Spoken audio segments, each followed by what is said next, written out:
Hey guys, welcome back to my channel. Nailah here. In today's video, we're going to answer the question, will the narcissist ever leave you alone? And not only are we going to answer that question, but I'm sure you're also here to figure out, how do I get them to leave me alone? So we're going to answer that today. So to answer directly the question, will the narcissist ever leave me alone? My answer to you is possibly, okay? Possibly. Let me tell you, there's two different ways or reasons that could get them to leave you alone. One is within your control. The other one is without your control. The one that's without your control is really about them. How preoccupied are they? How distracted are they with a new supply, right? And supply means someone, usually another woman, that is giving them what they need. The supply can be attention, admiration, someone to keep them occupied, to keep them busy. Maybe it could even be a job or something else going on in their life where they really don't have a need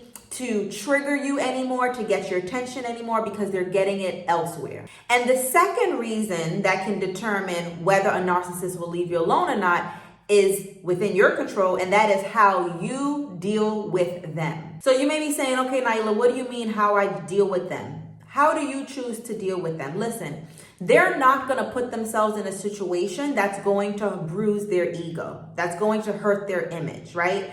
Again, that is their main objective in life, right? So they're always calculating, because again, they're very manipulative, right? They're always calculating, what is the risk of me doing this? What is the risk to my ego, to my pride, to my image of me taking a certain action, right? So if they choose to reach out to you, they're already calculating, like, what is the risk? What is the outcome that can possibly come out of that? If they calculate that they might possibly get some attention from you, possibly get some supply from you, which is a form of attention. A form of supply is attention, right? If they can possibly maybe trigger you, possibly get you into a conversation, an argument, right? Any attention is good attention for them, whether it be bad or good, right? So if they're calculating this, then they're estimating that, okay, it's not that big of a risk if I reach out to her. Let me give you a couple of examples. I know a narcissist and a woman, a narcissist who the woman had distanced herself from the narcissist, and he chose not to contact her anymore. Now, he might send subliminal messages through third parties, but he never contacts her directly, and he probably never will. Why? Because they come from a small community, and he knows her personality.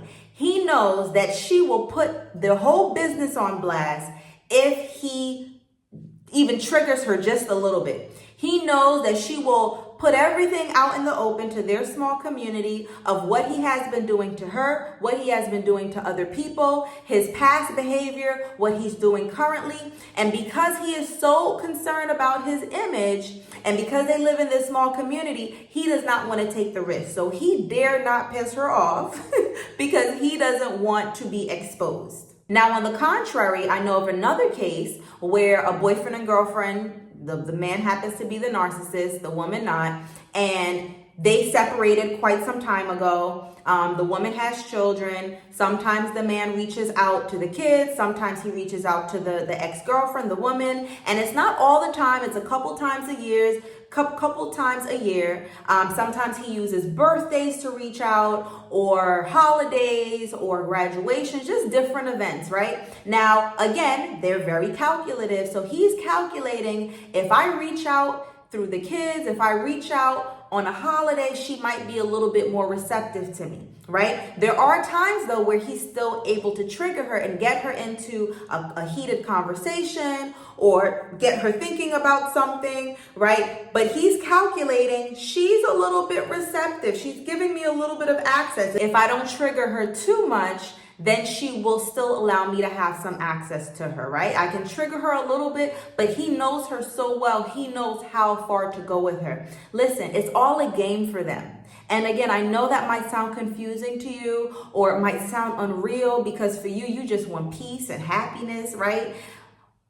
Understand, and not just understand, but accept that there are different people in this world. Just like in the animal kingdom, you have different types of animals, right? You have some that you can go up to and pet, and you have some that they might run after you to bite you, right? There's different types of animals, there's different types of people. And the sooner you can accept that and understand that there are people out there that will be plotting and calculating and manipulating just to see, well, will she answer my call? Will she respond? Right? It sounds like a lot of work. To me, it's a lot of work, but to them, it's fun. It's all a game. So the more that you feed into it, the little bit of access you give, right, will determine how they calculate it, right? Is it risky to reach out to her, right? Or will she give me a little bit of access? The bottom line here is you have to completely be no contact, okay? Cut off all contact.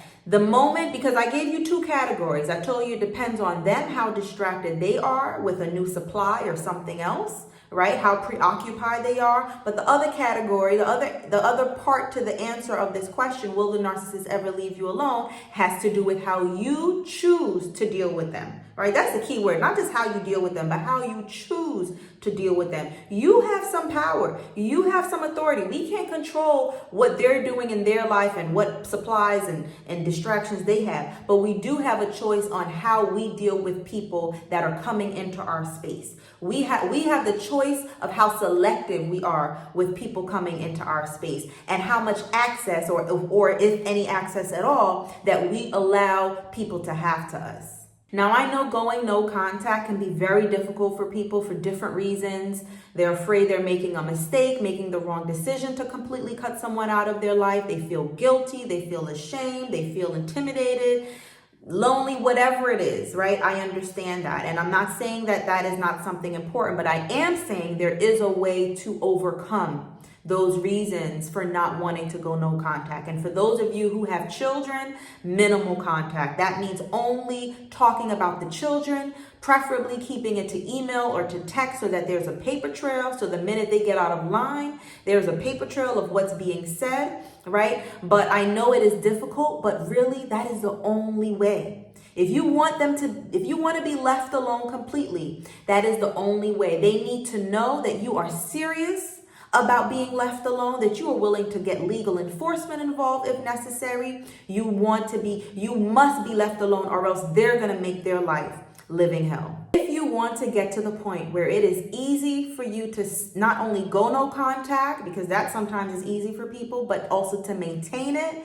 If you want to get to a point where you are able to set boundaries without blinking, without having any guilt, right? Not allowing shame and guilt to control you. You're not afraid of being alone, having a good support system. I encourage you to join me in the Relationship Detox. That's in the description box below. You can click on that to get more information. But in the Relationship Detox, these are some of the things that we teach and some of the things that we support around. So I look forward to meeting you in there. I hope this video was helpful for you. If it was, give it a thumbs up, share it, subscribe if you're not already subscribed, and I'll see you in the next video.